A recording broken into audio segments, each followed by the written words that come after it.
అదిగో కడబూర ధ్వని మ్రోగు వేళాయను నా ప్రాణనాథ నీరాకకై నేను వేచియున్నాను నా జీవదాత నా జీవదాత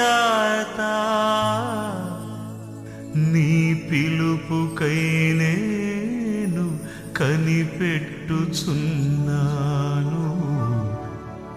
నీ పిలుపుకై నేను కనిపెట్టుచున్నాను.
With every child we comfort and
ఈ మహామత్స్యముల గురించి మనం ధ్యానం చేద్దాం. బైబిల్లోంచి చాలా అద్భుతమైన విషయాన్ని ఆదికాండంలో మనం చూసాం. అది మొదటి అధ్యాయం 21వ వచనంలో మహామత్స్యమును అనేది మనం చూసాం. కానీ అదే మన ప్రకటనలోకి వస్తే కూడా ఒక అద్భుతమైన విషయాన్ని వ్రాయబడి ఉంది. ప్రకటన గ్రంథం 13వ అధ్యాయం మొదటి వచనం, మరియు 10 కొమ్ములను మరియు 7 తలలు గల యొక్క క్రూర మృగం సముద్రంలో నుండి పైకి వచ్చుట చూచితిని. దాని కొమ్ముల మీద 10 కిరీటములుండెను, దాని తలల మీద దేవదూషణకరమైన పేళ్ళు ఉండెను. అంటే ఇప్పుడు ఈ దేవదూషణ గల ఈ సైతానాత్మలు ఎక్కడ ఉన్నాయంటే సముద్రం కింద భాగంలో ఉన్నాయి. సముద్రం కింద ఏముంది? నరకం ఉంది. అసలు సముద్రం బాగా కింద భాగానికి వెళ్తే చీకటి, ఆ చీకటి చీల్చుకొని మనం కిందకి వెళ్ళగలిగితే పాతాళం, ఇక పైకి రావడానికి ఎవ్వరికీ అవకాశం లేదు. అక్కడి నుంచి దురాత్మలు ఎక్కడ పడ్డాయి అంటే అంత్యకాలంలో భూమి మీదకి వస్తాయి. ఈ భూమి మీదకి ఎప్పుడైతే వస్తాయో అవి ఎవరిలో ప్రవేశించాయో ఆ ప్రవేశించిన మనుషుల్లో ఈ దురాత్మలు ప్రవేశించాయి కాబట్టి అవి మొట్టమొదటగా దేని మీద నింద వేస్తాయంటే శిలువ మీదే బురద జల్లుతాయి, శిలువ మీద నిందలు వేస్తాయి. శిలువ మీద నిందలు వేసిన వాళ్ళందరూ వాళ్ళు ఎవరైనా కావచ్చు, వారిలో దురాత్మ అంటే ఈ 10 తలలు 7 కిరీటాలు అంటే ఇక్కడ ఏదైతే వ్రాయబడిందో 10 కిరీటములను దాని తలల మీద దేవదూషణకరమైన పేళ్లను ఉండెను. ఈ క్రూర మృగానికి ఏముందంటే ఎక్కడుందంటే ఇది సముద్రం నుండి వస్తుంది. మరియు 7 తలలు 10 కిరీటాలు, ఇదేంటండి 3 ఎక్స్ట్రా ఉన్నాయి. అంటే మానవ మేధస్సుకి అందని పిచ్చి పిచ్చి మాటలు ఇప్పుడున్న ప్రజలు శిలువ మీద నిందలు వేస్తారు. అంటే ఎంత భయంకరంగా వేస్తారో అని అంటే అది మనిషి కాదు, అది మనిషి ఆత్మ కాదు, దురాత్మల సమూహం. ఇప్పుడు చాలామంది యూట్యూబ్లో శిలువను విమర్శించే వాళ్ళందరిలో ఇదే దురాత్మ ఉందని యావత్ క్రైస్తవులు తెలుసుకోవాలి. ఇది ఇక్కడ ఖచ్చితంగా రాస్తుంది. ఇక్కడ తలలు ఎన్ని? 7, కిరీటాలు ఎన్ని? 10. ఓకే, యోబు గ్రంథం 41:19 దాని ఊపిరి నిప్పులు రాజుపెట్టును, అగ్ని కణములు దాని నుండి లేచును. చూడండి, అది ఉఫ్ అంటే అగ్ని వస్తుంది. దాన్ని ఎదుర్కోవడానికి సిలువను నిందించిన వాడు ఎవడైనా సరే, దాన్ని కలుగజేసిన సృష్టికర్తను యేసు మీద వేసిన బురద వేసిన ఉన్నారు కదా, దీని ముందు నిలబడితే ఎలాగుంటుంది? దాని ముందు నిలబడితే మరి ఇప్పటిదాకా సిలువ మీద నింద వేసావు కదా, నువ్వు సిలువను అవమానపరిచావు కదా, నువ్వెవరమైనా అనవసరం, నేను పేరు చెప్పడం లేదు కానీ నువ్వెవ్వరమైనా సరే. అసలు దీన్ని కలుగజేసిన వాడు ఎవరో తెలుసా? ప్రభువైన యేసుక్రీస్తు. ప్రభువైన యేసుక్రీస్తే ఈ లెవితాను సృష్టించాడు. ప్రభువైన యేసుక్రీస్తే రాహాబును సృష్టించాడు. అసలు వీటిని చూస్తేనే మన ప్రాణం పోతుంది కదా. అంత గనుడి మీద నువ్వు అవమానకరంగా హేళన చేసావు కదా, తృణీకరించావు కదా, మరి నీకు ఎలాంటి నరకం ఉంటుందో తెలుసా? మామూలు నరకం ఉండదు. ఇక్కడ రాస్తుంది ఈ వాక్యము చూడండి. ఇక్కడ యెహెజ్కేలు గ్రంథము 29:3 ఐగుప్తు రాజు అయిన ఫరో నైలు నదిలో పండుకొన్న పెద్ద ముసలి నేను నీకు విరోధిని. చూసారా, నైలు నదిలో ఉందంట. ఇది నదిలో ఉంటుంది. ఇది ఏ ముసలి? పెద్ద ముసలి. దీన్ని నీటి గుర్రం అని కూడా అంటారు. ఇది చాలా భయంకరమైనది. ఇది బయటికి కానీ వచ్చిందా 10 నిమిషాలు కూడా పట్టకుండా ఫరో మొత్తం సైన్యం అంతా ఏమైపోతారు? అది శుభ్రం నవిలిసి ఊసేస్తుంది. అది బయటకు వస్తే మన ఇండియానే లేకుండా చేసేస్తుంది. అది బయటకు వస్తే ఏ దేశమైనా సరే క్షణాల్లో మాడిపోతుంది. అంటే అంత భయంకరమైన వాటిని కలుగజేసి దేవుడు మనకి హాని చేయకుండా వాటిని నీటిలోనే బంధించి ఉంచాడు. అది గుర్తుపెట్టుకో. వాటిని బయటకు రాకుండా చేస్తున్నాడు. ఒకవేళ అది నేరుగా నీ ఇంటికి రావాలంటే నీ ఇల్లు దాని ముందు ఒక గడ్డి పూసతో సమానం. మనం అప్పుడప్పుడు కార పూస తింటాం, పూస అంతకంటే చిన్నగా ఉంటావు నీ జీవితం నువ్వును. కానీ అంత పెద్ద దాన్ని కలుగజేసిన దేవుడు ఎంత గొప్పవాడో తెలుసా? ఇక్కడ యెషయా గ్రంథం 51:9 యెహోవా బాహువు లెమ్ము బలము తొడుగు కొమ్ము, పూర్వకాలములలోనూ పురాతన తరములలోనూ లేచినట్లు లెమ్ము, రాహాబును తొత్తునీలుగా నరుకువాడవు నీవే కదా, మకరమును పొడిచిన వాడవు నీవే కదా. చూడండి, దాన్ని చంపాలంటే ఒక రోజు ఉందో ఆ రోజున దాన్ని దేవుడు చంపుతాడు. దాన్ని చంపేక అప్పుడు 1000 ఏళ్ల పరిపాలన భూమి మీద ఆయన కొనసాగిస్తాడు. అంటే దాన్ని చంపుతాడు. ఇప్పటి వరకు అది ఎవరిని చంపలేదు, ఎవరికి హాని చేయలేదు, చేయకుండా నోరు మూసాడు. దేవుడు దీర్ఘశాంతుడు, కృపా సమృద్ధి గలవాడు. నువ్వు ఎన్ని అరుపులు అరిచినా, దేవుని ఎన్ని రకాలుగా దూషించినా దాన్ని మన దేశం మీదకి పంపలేదు. ఎందుకో తెలుసా? ఇప్పుడు క్రైస్తవులు, యూదులు, ముస్లిమ్స్, హిందువులు అన్ని జాతులను కలిసి ఉన్నారు. కానీ ఇప్పుడు అది బయటకని వచ్చిందనుకో అందరికీ కష్టమే. కానీ క్రైస్తవులు రక్షించబడతారు. దేవునికి విరోధులైన వారిని అది చంపేస్తుంది, దేవుని బిడ్డలను అది ఉంచేస్తుంది, దేవుని బిడ్డలకు హాని చేయదు. కానీ ఆయన ఎంత దీర్ఘశాంతిలో చూడండి. ఆయనను రకరకాలుగా నిందించిన, ద్వేషించిన, దూషించిన, యేసు సిలువను నిందించిన ఆయన కృప చూపుతూ ఉన్నాడు. వాళ్ళకు ఒక అవకాశం ఇస్తున్నాడు. రేయ్, మీరు మారు మనసు పొందండి. నేను నీకోసం మరణిస్తే, నీ పాపాలు ఒప్పుకోమని నేను చెప్తుంటే నువ్వు నన్ను నిందిస్తున్నావా, ద్వేషిస్తున్నావా? సరే, ఎంతకాలం దూషిస్తావు, దూషించని దేవుడు ఏం చేస్తున్నాడు? నీ ఎడల దీర్ఘశాంతం కలిగి ఉన్నాడు. దాన్ని కానీ పంపాడు అనుకో, అయిపోయిందని నీ చరిత్ర. యోబు గ్రంథం 41:1 నీవు మకరమును గాలముతో బయటికి లాగగలవా? దాన్ని నాలుకకు త్రాడు వేసి లాగగలవా? అసలు అంటే గడ్డి పూసలాగా చేస్తుంది అది. ఆ 41 యోబు గ్రంథం అంతా కూడా దాని గురించే వర్ణించబడి ఉంది. అది ఏం చేస్తుంది? తుత్తునీలుగా చేసేస్తుంది. అసలు నువ్వు కనపడవు దాని ముందు నిలబడితే. అది ఎంత గొప్పదో తెలుసా? ఒక పట్టణంలో ఒక 100 కోట్ల మంది దాని దగ్గరికి వెళ్ళి నిలబడితే ఈ 100 కోట్ల మందిని వాళ్ళు తెచ్చిన బాంబుల్ని, వాళ్ళు తెచ్చిన గేలాల్ని, వాళ్ళు తెచ్చిన కటకాలని చిన్న గడ్డి పూస కింద తోసిపుచ్చేస్తుంది. ఒకసారి ఆలోచించండి. అది తలుచుకుంటే కొండలను క్షణంలో పిండి చేసేస్తుంది. అది తలుచుకుంటే ఆకాశంలో ఉన్న చందమామ సూర్యుడు కూడా కిందకి లాగేస్తుంది. అంత అల్లకులమైపోతుంది. అంత శక్తి గలది. కీర్తనలు 74:14 మకరము యొక్క శిరస్సును నీవు ముక్కలుగా కొట్టితివి, అరణ్యవాసులకు దానిని ఆహారంగా ఇచ్చితివి. ఏమంటే దేవుడు ఏం చేశాడంట? ఇజ్రాయెల్ ప్రజలు అరణ్యంలోంచి వెళ్తున్నప్పుడు అంటండి, ఈ కనిపించే ఈ మహామకరాన్ని, ఈ మహామత్స్యమును ముక్కల కింద కోసి అంటండి 40 లక్షల మంది ఇశ్రాయేల్ ప్రజలకు ఆహారం ఇచ్చాడంటండి. దేవుని స్తోత్రం. వాళ్ళు తిన్న ఆహారం ఎక్కడి నుంచి వచ్చింది? అక్కడి నుంచి వచ్చింది, సముద్రం నుంచి. వాళ్ళు సముద్రాన్ని పాయలు చేసినప్పుడు ఇటు అటు ఓడలు వెళ్తున్నాయి, వాళ్ళు చూశారు. అది ఇక్కడ రాయబడి ఉంది. సముద్రం పాయలుగా చేయడం, అప్పుడు ఓడలు ఉన్నాయి, ఓడలు వాళ్ళు చూశారు. ఇటు అటు వెళ్తున్న ఒంటికను చేపలు అవి 2 ముక్కలుగా నరకబడి వాళ్ళు ముందు పడ్డాయి. ఇశ్రాయేల్ ప్రజలు వాటిని తీసుకొని ఫ్రై చేసుకొని ఉండవచ్చు. ఈ ఎర్ర సముద్రంలో ఒంటి కన్ను ఉన్న చేపలు ఉన్నాయి. అటు దాటుతూ ఓడల వారు కూడా చూశారు. అటు దాటేటప్పుడు మత్స్యాలను కూడా దేవుడు 2 ముక్కలుగా చీల్చి తన ప్రజలకు ఇచ్చాడు. ఏమండి, మనం తెచ్చుకున్న ఒక చేప ఎంతమందికి ఉపయోగపడుతుంది? 10 మందికి వస్తుంది. సరే, పెద్ద చేప తెచ్చుకుందాం, 100 మందికి ఉపయోగపడుతుంది.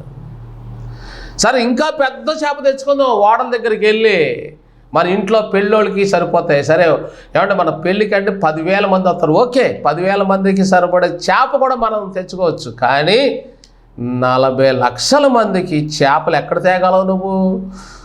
వాళ్ళు కష్టపడకుండా తన ప్రజలకు చేప ముక్కలను, మాంసాన్ని వాళ్ళకి పంపించాడు. 40 లక్షల మంది ఫ్రై చేసుకొని తృప్తిగా తిన్నారు. దేవుడు చేయగలిగితే ఏదైనా చేయగలడు. ఇక్కడ కీర్తన గ్రంథంలో 104, 24, 26 వచనములో చాలా స్పష్టంగా ఈ మాటలు రాయబడ్డాయి. యెహోవా, నీ కార్యములు ఎన్నెన్ని విధములుగా ఉన్నవి, జ్ఞానము చేత నీవు వాటన్నిటినీ నిర్మించితివి.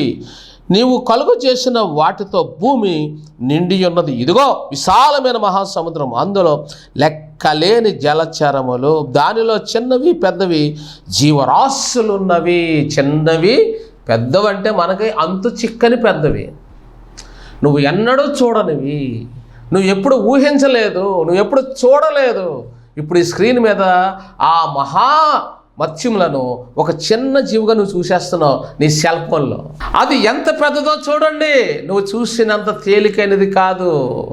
అది నీ సెల్లో కాదు కదా, నువ్వు లేచి బయటికి వెళ్ళి దాన్ని చూడలేవు. అది ఆకాశం కంటే చాలా పెద్దది, అంత పెద్ద జీవి. అందులో ఓడలో నడుచుచున్నవి, దానిలో ఆటలాటకు నువ్వు నిర్మించిన మకరములు ఉన్నవి. చూసావా, ఓడల వాళ్ళు ఏం చేశారంటే దాటి వెళ్ళి దేవుడు మహత్యములు చూశారు, దేవుని స్తుతించారు. అందులో ఏమున్నాయి? మకరములు ఉన్నవి. మకరము అంటే అది కీడు చేయలేదు ఆయన ప్రజలకు. నా ప్రజలకు కీడు చేయడం వీల్లేదు. మకరాన్ని ఏం చేశాడు? ఆ మహా గొప్ప మత్స్యాన్ని, ఆ లెవీతాన్ను, ఆ రాహాబును అందులోనే ఉంది ఆ ఎర్ర సముద్రంలో. కానీ ఆయన ఏం చేయడానికి వీల్లేదు అన్నాడు. ఎలాగన్నాడు? తలదించేయి, నమస్కరించేయి, దేవుని స్తుతించేయి. ఈ మహామత్స్యము అని మీరు చూస్తున్నారే, ఈ లెవీతాన్, ఈ రాహాబు, ఈ తిమింగలాలు దేవుడి మాటకు లోబడి భయపడి వణుకుతున్నవి. బయటకు రాకుండా ఏ మనిషికి హాని చేయడం లేదు. సముద్రంలో ఉన్న ఓడలో ఉన్న వాళ్ళు కూడా హాని చేయడం లేదు, ఎవరికి హాని చేయడం లేదు. అంటే అవి దేవునికి లోబడి ఉన్నాయి. కానీ ఒక మానవుడు దేవుని తిడుతున్నాడు. ఈ సృష్టి ఆయనది, సృష్టికర్తను తిడుతున్నాడు. తల్లి కడుపులో ఉన్న కొడుకు తల్లినే తన్నుతున్నాడు ఆడు కడుపులో ఉండి అన్నట్టు. ఇప్పుడు వీళ్ళకి తెలివి ఎక్కువైపోయింది, జ్ఞానం ఎక్కువైపోయింది. అది తెలివి కాదు, అది సైతాను తెలివి అంటారు, సైతాను జ్ఞానం అంటారు. యేసును నిందించిన వాడు ఎవడైనా, శిలువను తృణీకరించేవాడు ఎవరైనా, వాడు అమ్మ కడుపుని తన్నిన వాడితో సమానం. సృష్టికర్తను వెక్కిరించావు కాబట్టి నీకు త్వరలో తీర్పు, నరకము, పాతాళం తప్పదో. శిలువ నీడలోకి వస్తావా, శిలువను స్మరిస్తావా, నీ తప్పులు క్షమించబడతాయి. బైబిల్లోని 26వ వచనం, కీర్తన 104, 26వ చరణం.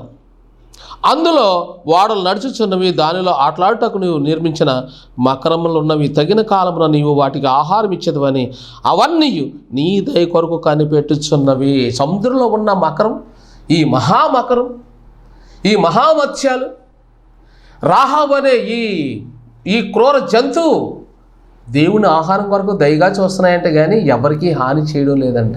ప్రియులారా, వీటిని చూసి మీరు ఎవరు భయపడే పని లేదు. ఎందుకు తెలుసా? అవి ఎప్పుడు హాని చేయలేదు. ఇప్పుడు మీరు చూస్తున్న ఈ మకర అంటే ఈ మొసలి, ఈ నీటి గుర్రం, ఈ లెవియతాన్ అనేది, లేక ఈ కొండ చిలువ అనేది, ఇవన్నీ సముద్రం కింద అడుగు భాగంలో ఉన్నాయి. కానీ ఎవరికి హాని చెయ్యలేదు, చెయ్యవు. అంత గొప్ప దేవుణ్ణి నువ్వు ఈరోజు సునాయాసంగా తక్కువ అంచనా వేస్తున్నావంటే నీ జ్ఞానం ఏ పాటిది? నువ్వు ఒక సినిమా తీయగలవా వీటితో? అవి నీకు లొంగుతాయా? నువ్వు నటించమంటే నటిస్తాయా? నటించవు. అవన్నీ గ్రాఫిక్స్లో పెట్టి ఆడిస్తున్నారు. కానీ నిజ జీవితంలో అవి నువ్వు చెప్పినట్లు చెయ్యవు. దేవుడు చెప్పిందే చేస్తాయి. ఏ నరుడికి అపాయం చేయకూడదు, ఎవరికి హాని చేయకూడదని దేవుడు వాటిని, మీరు అక్కడే మౌనంగా ఉండాలంటే అక్కడే ఉన్నాయి. తగిన కాలంలో వాటికి ఏం పంపిస్తాడంటే దేవుడు ఆకాశం నుంచి ఆహారం పంపిస్తాడు. నువ్వు అన్నం పెట్టగలవు వాటికి? ఎంత అని పెడతావు? భూలోకంలో యావత్ ప్రపంచంలో ఆహారం అంతా ఒక్కరోజు దిమ్మరిస్తే ఒక్క పూట కూడా దానికి సరిపోదు. ఒక్క పూట తినేసి ఇంకో రెండో పూట కోసం చూస్తే మన ధాన్యాలు, మన ఆహారాలన్నీ దానికి వెళ్ళిపోతే మానవుడికి ఆహారం లేక చచ్చిపోతాడయ్యా. తెలుసా నీకు ఆ విషయం? కాబట్టి ఇక్కడ యోబు గ్రంథం 26:12, తన బలము వలన ఆయన సముద్రమును రేపును, తన వివేకం వలన రాహాబును పడగొట్టును. రాహాబు అనగా ఇది నీటి గుర్రం, ఇది మహామత్స్యం. దీన్ని ఏం చేస్తాడంట? పడగొడతాడంట. ఒకనొక రోజు కీర్తన 89:10 చంపబడిన దానితో సమానముగా నీవు రాహాబును ఐగుప్తును నిలిపివేసితివి. మళ్ళీ ఇక్కడ రాహాబు అనే మాట పదే మనకు కనబడుతుంది. అంటే నిలిపివేసితివి అంటే ఎవరిని హాని చేయకుండా దాన్ని ఏం చేశాడు? నోరు బంధించాడు. నువ్వు నోరు తెరు అన్నప్పుడు అది నోరు తెరుస్తుంది. దానికి కావాల్సినంత ఆహారం దేవుడు పంపిస్తుంది. ఇప్పుడు నువ్వు బయటికి వెళ్ళి ఎవరిని హాని చేయకూడదు, అందులోనే ఉండంటే అందులోనే ఉంది అది. అందుకని దీన్ని ఎవరు కనుగొన్నారంటే ఆదికాండములో నిర్మించబడ్డ ఈ లెవియతాన్, ఆదికాండంలో మానవుడికి ముందే నిర్మించబడ్డాయి ఇవన్నీ కూడా. కానీ మానవులు పుట్టారు, చచ్చిపోయారు. కానీ అవి చచ్చిపోకుండా ఇప్పటికీ బ్రతికున్నవి. ఎన్నో వేల సంవత్సరాల నుంచి ఈ క్రూరమైన మృగాలు, ఈ క్రూరమైన లెవియతాను లేక ఇవన్నీ కూడా కొన్ని కారు అడవుల్లో ఉన్నాయి, కొన్ని నీటి అడుగు భాగంలో ఉన్నాయి, కానీ ఏ మనిషికి హాని చేసినట్లు ఎక్కడ చరిత్రలో లేదు. అందుకని హెచ్కెల్ గ్రంథం 32:2 నరపుత్రుడా, ఐగుప్తు రాజు అయిన ఫరోను గురించి అంగలార్చి వచనమెత్తి అతనికి ఈ మాట ప్రకటింపుము. జనములలో కొదము సింహం వంటి వాడవు నీవు, ఎంచబడితివి. జలములలో మొసలు వంటి వాడవై నీ నదులలో రేగుచు నీ కాళ్లతో నీళ్లు కలయబెట్టితివి. వాటి వాగులను బురదగా చేసేటివి. అది ఏం చేస్తుంది? వాగుల్లో ఉండే నీటిని బురదగా చేసేస్తుంది. కాబట్టి ఈ వాక్యం వింటున్న మీ జీవితాల్లో ఒక్క విషయాన్ని మీరు గుర్తించండి.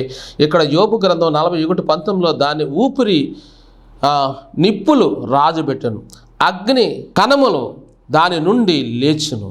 యెషయా 14:4 నీ బాధను, నీ ప్రయాసను, నీ చేత చేయింపబడిన కఠిన దాస్యమును కొట్టివేసి యెహోవా నిన్ను విశ్రమింప చేయును. అంటే ఇక రాబోయే కాలంలో నీ శ్రమలన్నింటి నుంచి విడిపించి నిన్ను రక్షించి నిత్యజీవం ఇచ్చి నిన్ను కాపాడుతాను. నువ్వు చూస్తున్న ఈ మృగాల్ని నేను ఆపాను కదా, నువ్వు చూస్తున్న ఈ భయంకర మత్స్యములను నీకు హాని చేయకుండా, ప్రజలకు హాని చేయకుండా నేను నీటిలోనే బంధించాను కదా, అడవుల్లోనే బంధించాను కదా. నీ కష్టాన్ని బంధించలేనా? నీ రోగాన్ని నేను బాగు చేయలేనా? నీకు సంతానం ఇవ్వలేనా? నీ కష్టం నుంచి విడిపించలేనా? నీ అవమానం నుంచి నేను తప్పించలేనా? నీకు ఐశ్వర్యం ఇచ్చి నిన్ను కాపాడలేనా అని వీటిని నీ ముందు పెట్టి దేవుడు నీతో మాట్లాడుతున్నాడు. ఇంత భయంకరమైనవి నేను కలుగు చేసినప్పుడు నీ గృహాన్ని నేను కట్టలేనా? నీకు ఐశ్వర్యాన్ని ఇవ్వలేనా? నీకు డబ్బు ఇవ్వలేనా? నీ జీవితాన్ని నేను కట్టలేనా? నువ్వు నా యందు విశ్వాసం ఉంచితే నీ జీవితాన్ని కడతాను, నీకు సంతానం ఇస్తాను, నీకు ఆరోగ్యం ఇస్తాను, ఐశ్వర్యం ఇస్తాను, నువ్వు కోరినవన్నీ ఇస్తాను. కానీ షరతు, నువ్వు నాకు భయపడాలి, నువ్వు నా వాక్యాన్ని ప్రకటించాలి, నా చిత్తానికి నువ్వు విధేయత చూపిస్తే నీ ఇష్టాన్ని నేను అంగీకరిస్తానని ఈ వాక్యం ద్వారా దేవుడు నీతో మాట్లాడుతున్నాడు. ఆయన మహాశక్తి కలవాడు, ఆయన మహాపరిశుద్ధుడు. నువ్వు అనుకున్నట్లు ఆయన అపవిత్రుడు కాదు, ఆయన పరిశుద్ధుడు.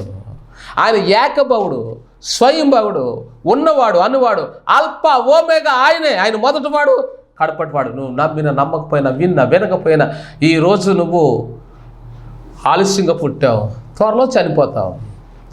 కానీ నువ్వు పుట్టకముందే ఈ భూమిలో మనిషి మనుగడ లేనప్పుడు ఆయన ఉన్నవాడు. మనిషి మనుగడ అంతమయ్యాక కూడా ఆయనే ఉంటాడు. ఆయనే ఒమేగా, అల్పనగా మొదటివాడు, ఒమేగా చివరిలో ఆయనే ఉంటాడు. నువ్వు నమ్మిన నమ్మకమైన ఆయన ఒక్కడే దేవుడు. ఇంకొక దేవుడు నీకు ఉన్నాడని నువ్వు అనుకుంటే ఆయన పరిశుద్ధుడు కాదు, అపవిత్రుడు. నువ్వు చరిత్ర చదివితే యేసు ఒక్కడే పరిశుద్ధుడు. ఆ పరిశుద్ధుడు నిన్ను తన సాక్షిగా నిన్ను పిలుస్తున్నాడు, నిన్ను ఆశీర్వదించాలని కోరుతున్నాడు. నేను బాగు చేసి నీ జీవితాన్ని ఒక ఉన్నతమైన స్థితిలో పెట్టడానికి, నిన్ను గనుడుగా చేయడానికి దేవుడు పిలుపునిస్తున్నాడు. నువ్వు లోబడితే ఇప్పుడే దేవుడు నిన్ను ఆశీర్వదించును గాక. కళ్ళు మూసుకో, ప్రార్థన చేస్తాను. పరిశుద్ధుడు, ఈ వాక్యం విన్న బిడ్డలు దీవించలే, నీ మహిమలో ప్రతి అవసరం తీర్చండి. ఇక్కడ చాలామంది రోగులుగా ఉన్నారు, స్వస్థపరచు. పాపం చేత పశ్చాత్తాపడుతున్నారు, వాళ్ళ పాపాలు క్షమించండి. సంతానహీనంలో ఉన్న సంతానం దయచేయండి. అప్పులు చేస్తున్నారు, అప్పుల నుంచి విడిపించండి. వారి జీవితాలను కట్టండి, వారి జీవితంలో శాంతి సమాధానం ఇవ్వండి. యేసు నామములో ప్రార్థిస్తున్నాం తండ్రి, ఆమేన్. వందనాలు. బంగారు తండ్రి నా యేసయ్యా, స్తోత్రం చెల్లింతును యేసయ్యా. నేరము చేసి తిని నేనయ్యా, నేరము చేసి తిని నేనయ్యా. నా భారాన్ని మోసిన యేసయ్యా, బంగారు తండ్రి నా యేసయ్యా, స్తోత్రం చెల్లింతు యేసయ్యా.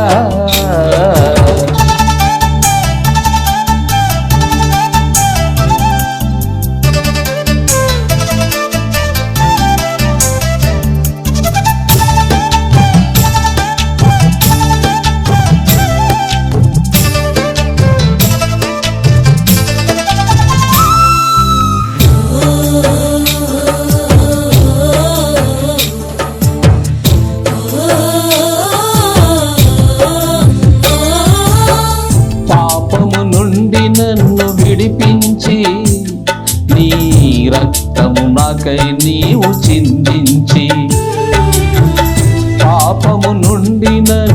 విడిపించి నీ రక్తము నాకై నీవు చిందించి రక్షణ వస్త్రమును నాకిచ్చి రక్షణ వస్త్రమును నాకిచ్చి నా రక్షకుడైనావు యేసయ్యా బంగారు తండ్రి నా యేసయ్యా స్తోత్రం చెల్లింతును యేసయ్యా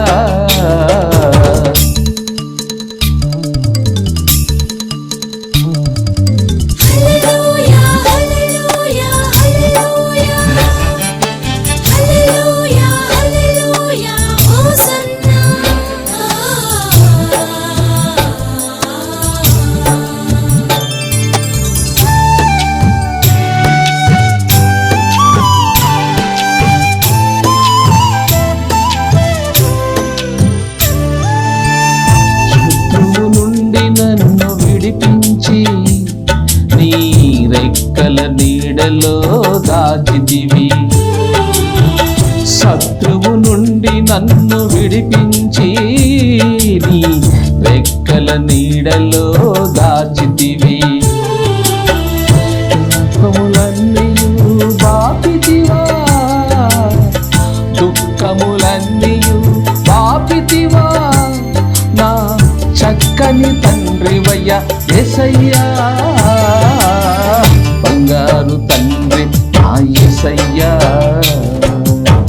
స్తోత్రం చెల్లింతుం యేసయ్యా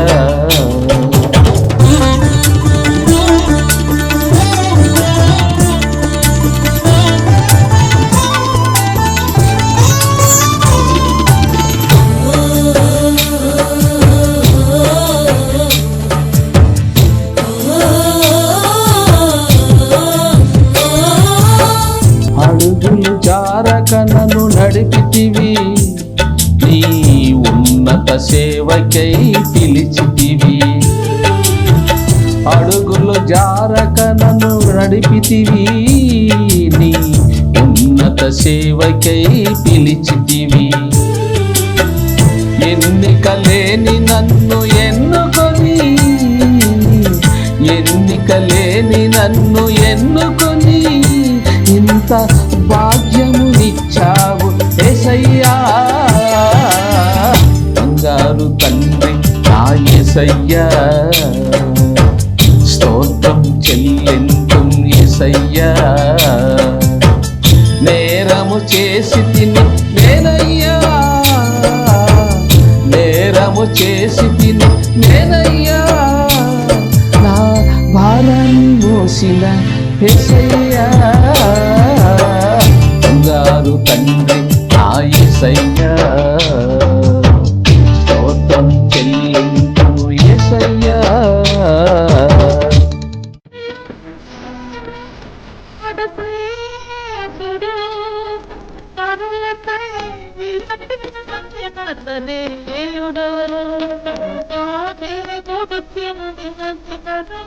ధారలే